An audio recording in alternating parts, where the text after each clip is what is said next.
وقل رب أدخلني مدخل صدق وأخرجني مخرج صدق واجعل لي من لدنك سلطانا نصيرا.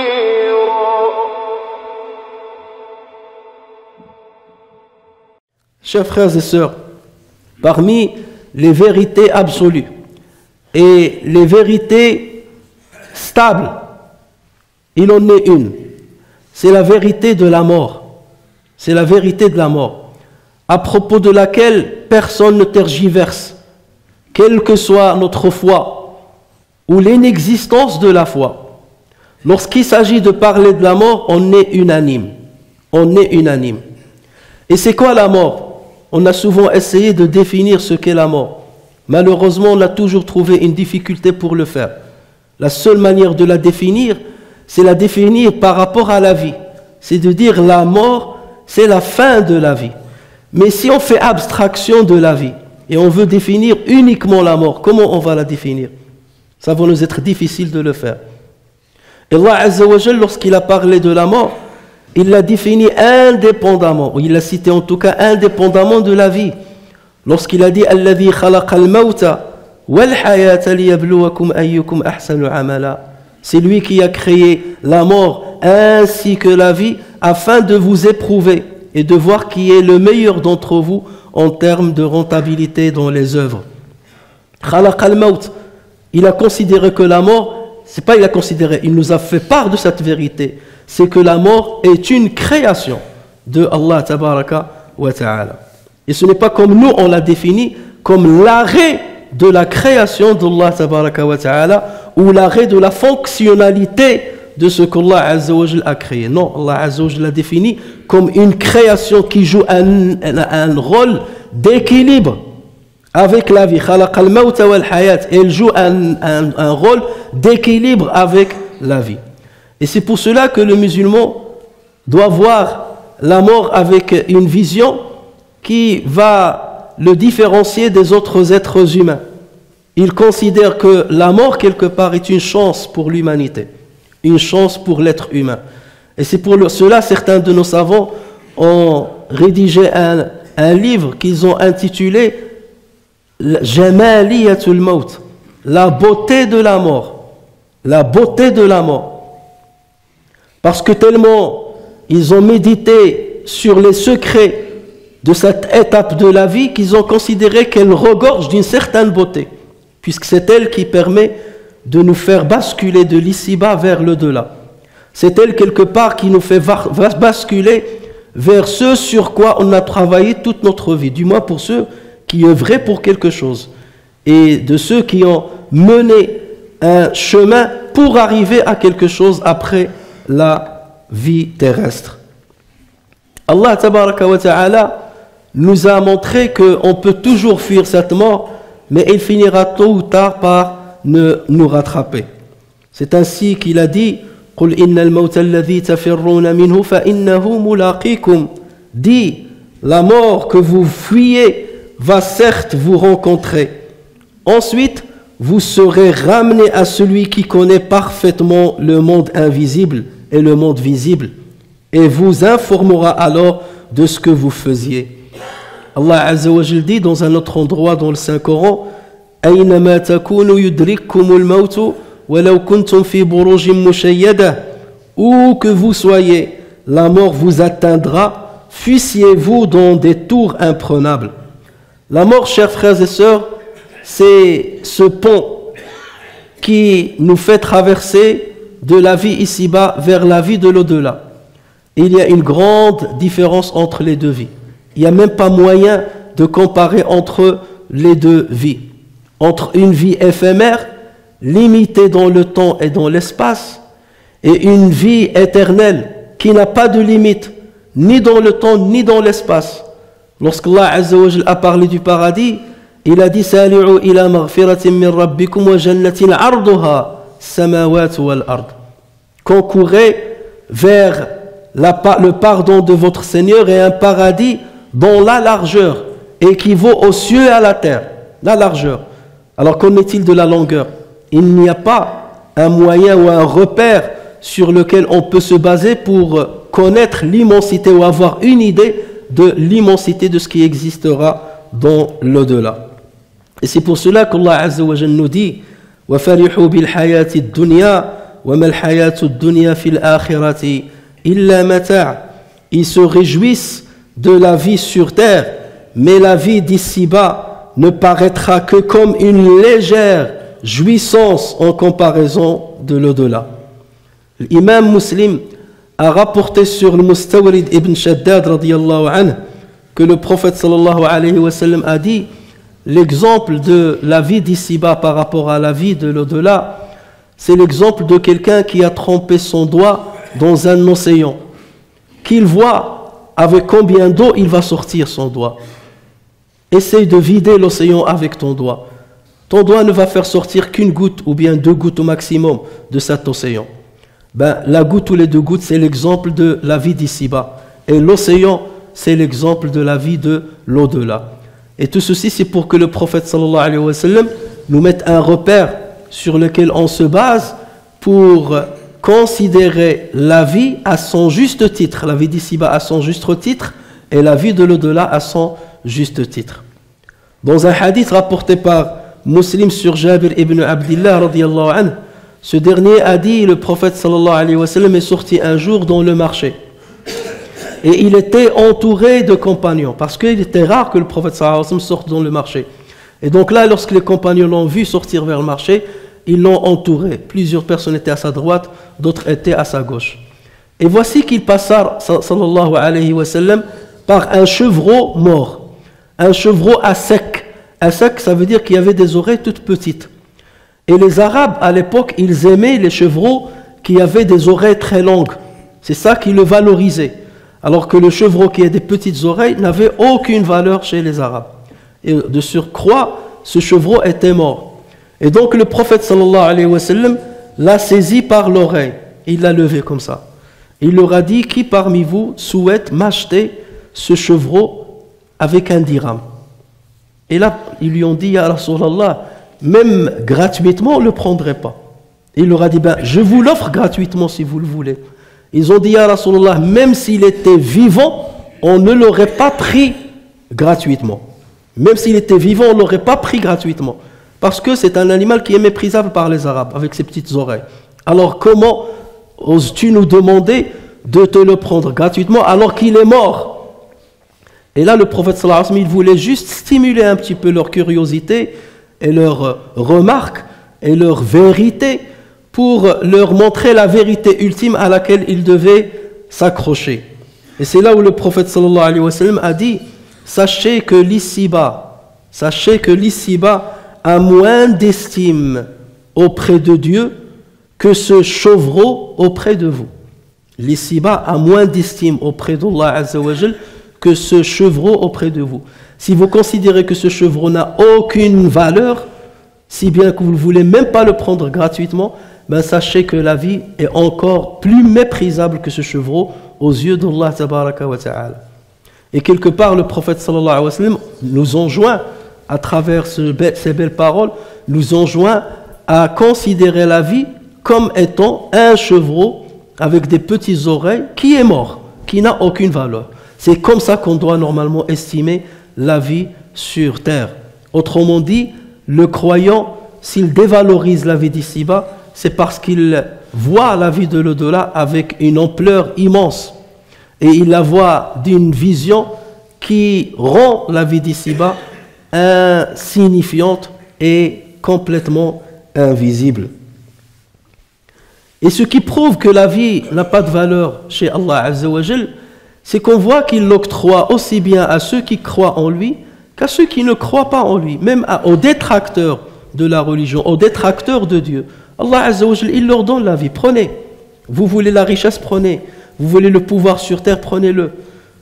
Si bien que nous, on se pose parfois des questions de dire comment ces gens-là insultent Dieu, ces gens-là ne croient pas en Dieu, ces gens-là sont des détracteurs, des suiveurs de Dieu. Et pourtant, Allah Azza wa Jal leur donne les plaisirs de la vie d'ici-bas. Mais c'est parce qu'à la base, la vie d'ici-bas n'a pas de valeur. Ce que vous considérez être des plaisirs ne pèse rien dans la balance des bienfaits divins. Elle ne pèse rien dans la balance des bienfaits divins. Donc ce n'est pas sur cette considération qu'il faut dire qui sont honorés par Allah Azza wa Jal et qui sont déshonorés par Allah Azza wa Jal. C'est sur d'autres critères et d'autres considérations qu'il faut voir la distinction que fait Allah Azza wa Jal entre ceux qui croient en lui et ceux qui ne croient pas en lui. Chers frères et sœurs, Ali ibn Abi Talib radiyallahu anhu disait ceci: l'ici-bas, c'est une demeure de vérité pour quiconque est véridique avec elle. L'ici-bas est une demeure de vérité pour quiconque est véridique avec elle. L'ici-bas est une demeure de secours pour quiconque l'a bien comprise. L'ici-bas est une demeure de richesse pour quiconque s'en est approvisionné. Et là, bien entendu, on ne parle pas de la richesse matérielle. On parle d'une autre richesse, bien entendu, morale. L'ici-bas est le lieu de descente de la révélation divine. Et rien que cela fait de l'ici-bas une demeure très intéressante. C'est une demeure où la révélation divine est descendue. Les livres qui ont été révélés à l'humanité. Lorsqu'on parle de la Torah, lorsqu'on parle de la Bible, lorsqu'on parle du Coran, lorsqu'on parle des psaumes, et l'ici-bas n'acquiert d'importance rien que parce qu'elle a été une demeure dans laquelle la parole de Dieu a été révélée aux êtres humains. L'ici-bas, dit-il, est le lieu de prière des prophètes et le lieu du commerce des élus de Dieu. Ils y ont gagné la miséricorde divine et ils y ont fait l'acquisition du paradis. Autrement dit, Ali ibn Abi Talib est en train de nous dire la valeur de l'ici-bas va dépendre de la manière avec laquelle tu l'observes et avec la manière avec laquelle tu la considères. Si tu considères l'ici-bas avec une vision morale, suprême, spirituelle, l'ici-bas a de la valeur. Tu dis, c'est un lieu où on peut prier pour Dieu, c'est un lieu où on peut découvrir Dieu, c'est un lieu où Dieu nous a fait sortir du néant vers l'existence. C'est très intéressant dans ce cas-là. J'aurais pu être dans le néant, j'aurais pu ne pas exister, ou j'aurais pu exister sous une autre forme, une pierre, un arbre, un oiseau, un animal. Mais Dieu a voulu que je sois un être humain, avec une intelligence, avec un discernement, avec un pouvoir de choix, une volonté de choix. Je choisis le chemin que je veux. Rien ne m'est imposé. Rien que pour ça, l'ici-bas devient une demeure intéressante. En revanche, celui qui voit l'ici-bas comme une demeure uniquement où il faut s'engager dans une course effrénée pour s'enrichir, pour détenir le pouvoir, pour écraser les autres, pour satisfaire mes besoins, pour satisfaire mes aspirations, dans ce cas l'ici-bas n'a aucune valeur. Il n'a aucune valeur. Donc tout dépend de la vision que tu as de l'ici-bas. C'est ça qui va lui donner sa vraie valeur. L'imam Tirmidhi rapporte sur Abu Huraira radiyallahu anhu qu'il a dit: j'ai entendu le prophète sallallahu alayhi wa sallam dire ce bas monde est maudit. Donc le prophète disait ces paroles: ce bas monde est maudit. Tout ce qui s'y trouve est maudit, excepté l'évocation de Dieu le Très-Haut et ce qui s'y rattache.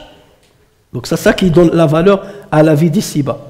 Tu fais une prière, tu lis un livre sacré, tu fais appel à une moralité, à une éthique. C'est ça qui donne la valeur à l'ici-bas. Si c'est pas ça, tout est maudit. Le reste c'est maudit. Et ensuite il a dit, mais aussi un savant ou quelqu'un qui apprend. Un savant, ça veut dire quelqu'un qui a su dévoiler les réalités de l'existence, qui a pu mettre le doigt sur les vérités de l'existence, ou quelqu'un qui est en cours de dévoiler les vérités de l'existence. En revanche, quelqu'un qui ne s'engage pas dans une quête de savoir pour comprendre pourquoi il a été mis sur cette terre et pourquoi il doit irrémédiablement la quitter et quel est son rôle sur cette terre, à quoi bon ça sert qu'il reste sur cette terre-là? À quoi il sert? Il ne sert absolument à rien. Il devient comme n'importe quel animal qui existe sur sa terre. Aucune valeur ne peut lui être prédit. Aucun crédit ne peut lui être donné. Alors qu'il possède justement cette raison par laquelle Allah Azza wa Jalla l'a élu, l'a privilégié, mais malheureusement il n'a pas utilisé là où il fallait l'utiliser. L'imam al-Bukhari rapporte sur Abdullah ibn Omar qu'il a dit: le prophète sallallahu alayhi wa sallam m'a pris un jour par mes épaules. Et regardez, lorsque le prophète sallallahu alayhi wa sallam voulait enseigner, il y a l'enseignement et il y a la pédagogie de la transmission du savoir. Et il faut exceller dans les deux. Tu peux avoir une belle marchandise à vendre, mais si tu n'as pas la méthode de la vendre, tu ne la vendras pas bien. Et tu peux avoir une bonne méthodologie de vente, mais ta marchandise ne sert absolument à rien. Le prophète sallallahu alayhi wa sallam détenait les deux. Donc il a pris ce jeune homme par ses épaules pour lui montrer que je vais te prodiguer un conseil très important que tu dois prendre à bras le corps. Donc il a dit, il m'a pris par mon épaule et il me dit: sois dans ce monde comme un étranger ou un passant. Sois dans ce monde comme un étranger ou un passant. Et d'ailleurs c'est comme ça le musulman le cite. Il est étranger là où il est, il n'y a pas de problème. Ça ne me pose pas de problème d'être étranger ou d'être considéré comme un étranger. Parce que je me considère et je me définis comme un étranger dans cette vie. Ça veut dire que cette vie-là n'est pas ma demeure. Je suis que du passage. Que je sois dans tel territoire, dans tel autre, je suis de passage dans tous les cas. Je ne vais pas m'éterniser. Et lorsque tu vois quelqu'un qui s'accroche à un territoire comme s'il va s'y éterniser, c'est qu'il n'a pas compris le sens de la vie, de la mort, de sa vie. Alors que d'ici quelques décennies, il ne sera plus là. Ou d'ici quelques jours, il ne sera plus là. Si ce n'est sous la terre, sous ce territoire, enterré dans ce territoire. Et encore, lorsqu'il trouve l'occasion d'y être enterré. Donc le prophète disait à Abdullah ibn Omar: considère-toi comme un étranger ou un passant, qui est de passage. Que voulait-il dire par là? C'est que tu es un étranger, ça veut dire ce n'est pas ta demeure. La vie ici-bas n'est pas ta demeure. Et on sait très bien que personne ne veut s'installer dans une terre qui n'est pas la sienne, ou dans une terre où il n'a pas des racines, ou même où il a établi ses propres racines. Pourquoi? Parce qu'il veut toujours revenir là où il est né, ou là il a grandi, ou là où il a vécu dans toute sa vie, où il a eu les meilleurs moments de sa vie. Non, toi tu considères-toi comme un étranger dans cette vie, ou un passager, il est de passage. Autrement dit, il profite de ce qui va l'aider à parvenir à son dessein et à son objectif ultime. Et notre objectif ultime, c'est de vivre paisiblement dans l'au-delà, après la mort. C'est ça l'objectif de chaque croyant. C'est de bien vivre après la mort. Donc tout ce qui est avant, c'est quelque chose qui est éphémère et qui est passager et qui ne fera aucunement du mal. Aucunement du mal. Parce que mon objectif, je vois très loin. Je ne vois pas là où je suis debout. Je vois très loin. Et c'est comme ça que le musulman doit travailler et préparer son au-delà. Et bien entendu, celui qui prépare l'au-delà, il ne le prépare pas avec le mensonge, avec la triche, avec la haine, avec le trouble. Loin de là. Il devient l'incarnation même de ce qu'est la bonne éthique. C'est ainsi normalement que doit réagir un musulman qui a compris le sens et l'essence du conseil du prophète sallallahu alayhi wa sallam. Et justement, Abdullah ibn Omar a tiré une moralité et une leçon de ce que lui a dit le prophète sallallahu alayhi wa sallam, et lui dit, lui-même, il a commencé à dire aux gens: lorsque vous parvenez au soir, n'attendez pas le lendemain, et parvenez au matin, n'attendez pas le soir. Et ça veut dire ton espoir ne doit pas durer très longtemps, parce qu'à un moment ou à un autre, la mort viendra pour mettre un terme à ton espoir. Donc vis ton moment et regarde comment tu peux fructifier ton moment, là où tu es sûr de vivre. Qu'est-ce que tu vas faire de maintenant, de ce moment, de matin, je suis là le matin, qu'est-ce que je vais faire pour fructifier mon existence? Le temps qu'Allah Azza wa Jalla m'a donné, comment le fructifier? C'est ainsi notamment. Donc, et ensuite, il a dit: tire avantage de ta santé avant ta maladie et de ta vie avant ta mort. Chers frères et sœurs, chaque minute, 109 personnes décèdent dans notre monde. Chaque minute, 109 personnes décèdent dans notre monde. Autrement dit, chaque année, 57 millions de personnes meurent. Et Allah Azza wa Jal a mis un terme à chacun de nous. Et ce terme-là est déjà prescrit. Peu importe la cause qui va nous mener vers la mort, mais la mort aura lieu au moment qu'Allah Azza wa Jal a déjà prescrit. Et c'est à ce propos que le Coran nous dit, quand leur terme vient, ils ne peuvent le retarder d'1 heure et ils ne peuvent le hâter non plus. Le plus lucide parmi nous est celui, bien entendu, qui va se préparer à cet instant-là, qui va de toute manière arriver tôt ou tard. Il doit s'y préparer. S'y préparer en prenant des provisions qui vont l'aider à parcourir le chemin qui va venir après la mort et de se défaire de tous les poids qui risquent d'entraver son chemin après la mort. L'imam Malik rapporte sur Abdullah ibn Omar radiyallahu anhuma qu'il a dit: j'étais assis avec le prophète sallallahu alayhi wa sallam et voici qu'un homme parmi les Ansar entra et il lui a dit: ô messager de Dieu, quels sont les meilleurs croyants? Et le prophète de lui répondre: ceux qui ont le meilleur comportement. C'est ça le meilleur croyant. Il ne suffit pas d'être croyant, mais il faut avoir un meilleur comportement. Ensuite, l'homme de lui dire: quels sont les plus lucides parmi les croyants? Quels sont les plus lucides parmi les croyants? Et le prophète sallallahu alayhi wa sallam de lui répondre: ceux qui se rappellent le plus de la mort et s'y préparent au mieux. Ceux qui se rappellent le plus de la mort et s'y préparent au mieux. Se rappeler de la mort ne consiste pas à mettre un frein à sa vie. Se rappeler de la mort, c'est se permettre de mettre un réglage dans sa vie. Le rappel de la mort n'obstrue pas notre cheminement, ne bloque pas notre cheminement, ne nous empêche pas de travailler, ne nous empêche pas de vaquer à nos occupations, loin de là. Mais ça nous permet de faire des réglages dans nos choix, dans nos décisions, dans nos paroles, dans nos comportements. Comment se préparer pour la mort? D'abord se préparer avec une belle repentance, une repentance sincère, à travers laquelle on se défait de nos péchés, de nos méfaits, et à travers laquelle on s'engage dans un chemin clair, dans un chemin transparent, dans un chemin propre avec Allah Azza wa Jal, avec Dieu et avec les gens. Se préparer pour la mort, c'est le fait de s'abstenir de transgresser les gens ou bien de violer leurs droits. Se préparer pour la mort, c'est le fait de partager le bien avec les autres, d'aider les autres, aussi bien dans le domaine matériel que dans le domaine moral, au maximum qu'on puisse le faire. On n'est pas dans cette vie que pour se servir, on est dans cette vie aussi pour servir les autres. Lorsque tu mourras, chers frères, chères sœurs, lorsque tu mourras, ce ne sont pas tes biens matériels qui vont te valoriser, ni les enfants que tu as laissés derrière toi ou ta famille qui va te valoriser. Ce qui va te valoriser, ce sont tes œuvres, ce que tu as accompli avant de parvenir à la mort. Et c'est pour cela que le prophète sallallahu alayhi wa sallam a dit: le mort, lorsqu'on le ramène à l'enterrement, il est suivi par 3. 2 parmi eux rebroussent chemin, il n'y a qu'un seul qui va l'accompagner dans la suite de son voyage.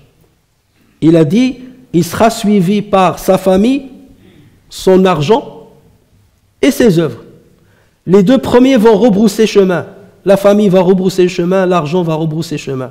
Et ce ne sont que ses œuvres qui vont lui tenir compagnie dans sa tombe et au-delà de sa tombe. Donc c'est pour cela que chacun de nous doit préparer aujourd'hui le compagnon qu'il veut avoir demain, une fois il sera sous terre. Dans chaque domaine, chers frères et sœurs, dans chaque domaine, il y a une seule vérité. Et l'ensemble de ce qui reste n'est que contre-vérité. Dans chaque domaine, il y a une vérité et le reste, c'est des contre-vérités. Mais malheureusement, tellement les êtres humains arrivent à bien se défendre, à bien défendre les contre-vérités, avec un bel argumentaire qui, au fond, qui parfois n'est que du verbillage, dénué de tout sens. Tellement on entend la bonne argumentation qu'on a l'impression que la vérité est multiple, ce qui n'est pas logique. La vérité ne peut pas être multiple. La vérité ne peut être que unique. Et à partir de là, ce qui s'y oppose devient une contre-vérité. Et le problème, c'est l'argumentation, comment elle est faite et de quoi elle est faite. C'est ça qui va donner la valeur ou ne pas donner de la valeur à ce que nous défendons comme vérité personnelle. La vérité absolue, chers frères et sœurs, transcende le tout. Elle transcende le tout et ne donne aucun crédit aux vérités relatives, éphémères. La mort est une vérité absolue. Et tout le monde est d'accord sur ce point-là. La mort est une vérité absolue. Et si on y prêtait un peu plus d'attention et un peu plus de méditation, on finira forcément par converger vers la vérité absolue. Mais malheureusement, beaucoup parmi nous ne prêtent pas assez d'importance et assez de méditation sur cette étape de leur vie par laquelle ils vont passer aujourd'hui ou demain ou le surlendemain. La mort a une lumière éclatante qui éclaire le chemin de chacun de nous, qui éclaire l'esprit de chacun de nous. Une lumière éclatante qui estompe les ténèbres de la vie. Dans notre vie, il y a beaucoup de ténèbres, beaucoup de choses qui ne sont pas véridiques, beaucoup de choses qui sont que tromperies. Et la mort est une vérité qui apporte une certaine lumière. Et c'est à l'aune de cette lumière-là que nous devons mener notre vie et opter pour des choix dans nos vies. Chacun de nous, chers frères et sœurs, un jour ou un autre, va être à la place de cette sœur sur laquelle nous allons accomplir la prière d'ici quelques minutes. Chacun de nous va être à sa place. Et c'est là où on va voir, est-ce qu'il y a beaucoup parmi nous qui vont regretter ta mort parce que tu représentais quelque chose, parce que tu servais à quelque chose dans ta vie, ou beaucoup parmi nous, ou une bonne partie parmi nous, ta mort leur est indifférente. Ta présence ou ton absence, ils en sont complètement indifférents. Tout dépend de l'empreinte que chacun de nous laisse derrière lui. Et si tu veux voir si ta vie a une valeur ou pas, regarde combien de services tu as rendus aux autres, de services justes, que tu as rendus à tout le monde, indépendamment de ce qu'ils sont ou de comment ils sont. Tu as réagi avec une bonté naturelle. Et c'est comme ça que le musulman doit réagir jusqu'à la fin de sa vie, indépendamment envers qui il est en train d'agir. Tu jettes le bien, tu sèmes la semence du bien et la récolte tu l'auras dans le delà. Peu importe si les gens vont t'applaudir ou pas du tout. Donc donnez, chers frères et sœurs, donnez de la valeur à votre vie pour que votre mort vous donne de la valeur. Et pour que l'après-mort vous donne de la valeur. Mais vous ne pouvez que récolter ce que vous avez semé ici-bas. Et il est encore temps, tant qu'on est debout, il est encore temps de se redresser, il est encore temps de reprendre le bon chemin, il est encore temps de se débarrasser de toutes nos injustices pour acquérir le meilleur profil qui nous permet d'être agréés par Allah Azza wa Jalla.